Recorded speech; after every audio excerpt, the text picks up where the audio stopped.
También presencié cómo los secuestradores mataban diariamente de 7 a 9 jóvenes y señoritas, no mayores de 30 años. Algunos fueron inhumados clandestinamente y otros fueron cocinados. Así les dicen cuando queman los cuerpos. Esto no me deja dormir. Entonces me puse a ver las fotos de personas desaparecidas en redes sociales y pude identificar a 4 víctimas de quienes en estos momentos les muestro sus fotos.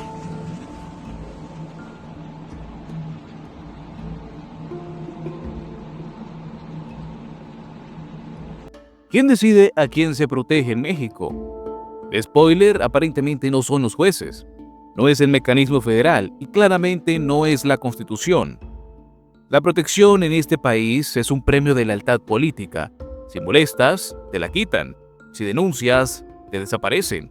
Si sobrevives, mejor cállate. Gabriel Hernández Tovar no solo fue incómodo, fue persistente. Sobrevivió a un secuestro masivo, denunció a sus agresores y, para colmo, señaló al fiscal estatal como protector del crimen organizado. Demasiado para la burocracia mexicana. Durante más de un año, Gabriel vivió bajo custodia judicial por amenazas del Cartel del Golfo. Pero el 10 de julio del 2025, la protección desapareció, sin explicación, sin notificación, como si alguien hubiera decidido que ya era suficiente escándalo. 6 días después, lo encontraron con 4 balazos en una camioneta estrellada en un canal de aguas negras. Y sí, el amparo seguía vigente, pero al parecer, la ley también es selectiva. Sirve para firmar comunicados, no para salvar vidas. Aquí no se protege al que corre peligro, se protege al que no molesta. ¿Quién toma esa decisión? Buena suerte obteniendo una respuesta. No fue un crimen pasional, ni un ajuste de cuentas ambiguo. Fue una ejecución anunciada, documentada y, por lo visto, autorizada por omisión. Gabriel Hernández lo gritó en audios, lo denunció con nombre y apellido, lo firmó en documentos legales, pero nadie escuchó. O peor aún, escucharon y no les importó. Desde su secuestro en 2021, Gabriel se volvió un archivo viviente de crímenes que el Estado prefería olvidar. Fue testigo de fosas clandestinas, de torturas, de cuerpos tirados como basura.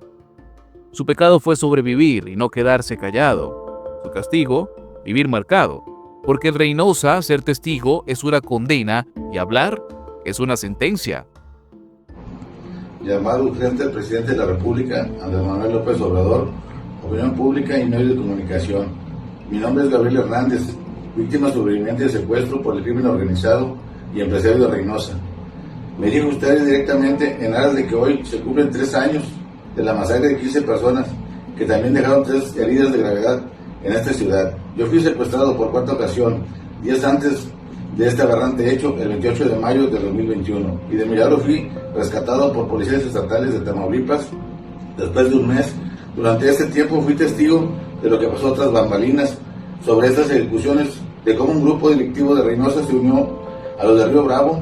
Fue gente de La Chispa y Miguelito metro 56, dándoles información de cómo se podían meter a calentar la plaza, ya que alegaban que eran tiempos electorales y algunos candidatos del PAN les habían quedado mal, y es por eso que decidieron matar personas al azar. También presencié cómo los secuestradores mataban diariamente de 7 a 9 jóvenes y señoritas, no mayores de 30 años. Algunos fueron inhumados clandestinamente y otros fueron cocinados.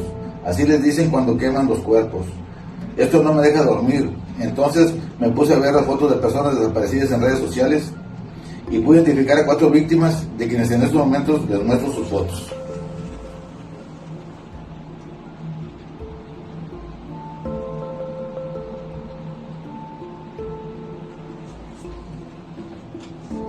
Haciendo un llamado a sus familiares para que aprovechen mi testimonio antes de que me maten, ya que hace 15 días detuvieron a la Pulga y al Papas, de nombre Miguel Ángel y Jorge Alberto, ambos de apellido Guari González, quienes son los asesinos de estos 2 jóvenes y las 2 señoritas, que he reconocido.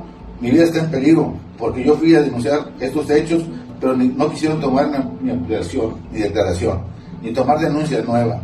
Aunado que estos secuestradores me siguen agrediendo, invadiendo varios de mis negocios y terrenos, y que mataron a un trabajador, dejando a una mujer viuda con 3 huérfanos menores de edad.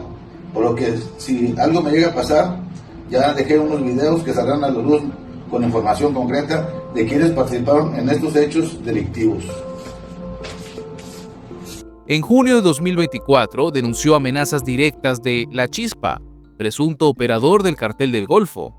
En sus audios, señaló también al fiscal Irving Barrios como cómplice por omisión. Si algo me pasa a mí o a mi familia, ellos son los responsables, dijo claramente. Lo dijo con nombre, fecha y contexto, y aún así, el 10 de julio le quitaron la protección. Un trámite administrativo que en México puede significar una orden de ejecución. 6 días después apareció en una camioneta blanca con al menos 4 impactos de bala en el asiento del conductor. Según reportes, lo persiguieron mientras hacía compras. Intentó huir, perdió el control, cayó al canal, murió como vivió, solo y perseguido. La escena fue atendida por Protección Civil, que confirmó su muerte, y después por medios locales, que recogieron lo que quedaba de su historia. Ni el gobierno estatal ni la fiscalía han explicado por qué le retiraron la protección, pero tampoco han dicho quién lo mató. Silencio total otra vez. Mientras tanto, su colectivo, el 10 de marzo, sigue recibiendo amenazas. A otros miembros también se les debía proteger desde ese mismo 10 de julio. No ha pasado. No ha llegado nadie. Como si asesinar a Gabriel fuera apenas el principio. Y el mensaje es bastante claro. Si denuncias al poder, no solo estás solo, estás sentenciado. Y ni siquiera vas a tener quien reclame tu nombre. Cuando matan a un activista, lo mínimo que debería ocurrir es una crisis o un escándalo o algo. Pero en Tamaulipas ni eso. Aquí las instituciones no tiemblan, no reaccionan, no se inmutan. Están entrenadas para el silencio, especializadas en fingir que nada pasó. A Gabriel le quitaron la protección pese a un amparo vigente. El retiro fue ilegal, punto. Pero nadie ha explicado quién lo autorizó. ¿La fiscalía? ¿El poder judicial? ¿Un tercero invisible con poder suficiente para ignorar órdenes judiciales? Nadie responde, nadie asume, nadie investiga. Y así es como funciona esto. El colectivo 10 de marzo lo advirtió. No solo fue Gabriel. Ese mismo 10 de julio se ordenó proteger a otros miembros del colectivo. Y adivinen, tampoco ha pasado nada, no se han asomado a las autoridades. Porque si no eres útil políticamente, tu vida no tiene valor institucional. Las carpetas de investigación de Gabriel por secuestro y extorsión llevan años congeladas. Ningún avance, ninguna diligencia, ningún responsable. El entonces vocero estatal de seguridad llegó a decir que sus denuncias eran subjetivas. Sí, escuchen eso, subjetivas. Como si los cadáveres en fosas se imaginaran, como si los nombres de sus secuestradores los hubiera soñado. En México, el que denuncia incomoda, y cuando incomodas, el sistema se protege a sí mismo. Lo único que no protege es tu vida, ni tu derecho, ni tu nombre, ni tu historia. Avanzamos con los temas y ahora nos vamos a Sinaloa. Un grupo armado abre fuego contra elementos de la Marina. Un sicario cae, el resto huye como ratas. Y el Estado emite un boletín. Fin del operativo. Esto no pasó en ninguna zona de guerra, sino en Sanalona, Sinaloa, un poblado al oriente de Culiacán a mediodía, en operativo activo. Los marinos patrullaban y fueron emboscados, repelieron la agresión, abatieron a uno y los demás corrieron. Porque aquí los enfrentamientos ya no son eventos extraordinarios, son parte de la rutina desde que comenzó esta guerra. Hace apenas unos días, otro choque similar en Tacuichamona dejó 4 muertos. Ahí sí hubo refuerzos, helicópteros, artillería, pero la violencia no se detiene, porque no importa cuántos uniformados desplieguen, los grupos criminales saben que pueden atacar, huir y seguir operando como si nada. La osadía de disparar contra marinos no es valentía, es confianza. Confianza en que no habrá consecuencias reales. Confianza en que el gobierno solo responderá con frases gastadas y promesas recicladas. En Sinaloa hay más de 1.600 elementos federales desplegados. Y aún así, los sicarios no se esconden. Disparan, se reagrupan y vuelven. Porque el mensaje es claro. La presencia del Estado no significa autoridad. Solo significa que, a veces, hay más cámaras grabando. Mientras tanto, la gente en Culiacán ya sabe qué hacer. Agacharse, correr, evitar mirar y luego seguir con su vida. porque si aquí dispararle a la Marina no es suficiente para llamar la atención del gobierno, mucho menos lo será matar a un activista. Ahora nos movemos a la capital. ¿Narcomenudeo? ¿Extorsión? No, tranquilo, son franeleros. Esos simpáticos personajes urbanos que cuidan tu carro por 200 pesos y ahora también te ofrecen cocaína con el cambio. En la colonia Doctores, 6 fueron detenidos tras ser sorprendidos extorsionando automovilistas. Los denunciaron por años, pero claro, no era prioridad, hasta que los agarraron vendiendo droga a plena luz del día en plena vía pública. ¿Sorpresa? La verdad es que no, esto era cuestión de tiempo.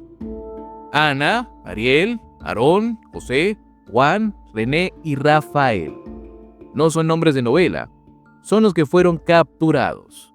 Apartaban lugares como si las calles fueran de su propiedad, y a veces lo parecían. También se movían con la confianza de quien sabe que nadie los toca, o los ignoran, hasta ahora.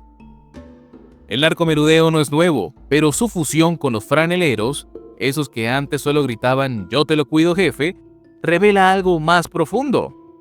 La calle ya no es pública, es una zona gris donde la extorsión y el microtráfico se disfrazan de informalidad tolerada. Clara Brugada, jefa de gobierno, ya presentó una iniciativa para regularlos, con discurso sensible, claro, que no los estigmaticemos, que generemos alternativas, que entendamos su realidad. Todo menos llamarlos por lo que son cuando delinquen. El espacio público se volvió mercado privado. La ley, papel decorativo, y los franeleros, parte del ecosistema criminal que crece donde el Estado finge que regula. Entonces, el panorama luce así. Gabriel fue asesinado sin protección. Sicarios atacando marinos y huyendo sin consecuencias. Franeleros vendiendo droga en la capital como si fuera negocio de barrio. ¿Algo que conecta todo esto? Bueno, realmente sí. La impunidad constante y estructural. Cada caso es distinto, pero todos comparten la misma base. Un Estado que simula gobernar mientras deja hacer, que reacciona solo cuando hay cámaras, que actúa cuando ya es demasiado tarde. La impunidad no es solo un problema legal, es el pegamento del sistema. Sin ella, muchos no podrían operar y otros no podrían seguir ignorando. En este país la justicia llega tarde o nunca. Y cuando llega, a veces también viene armada.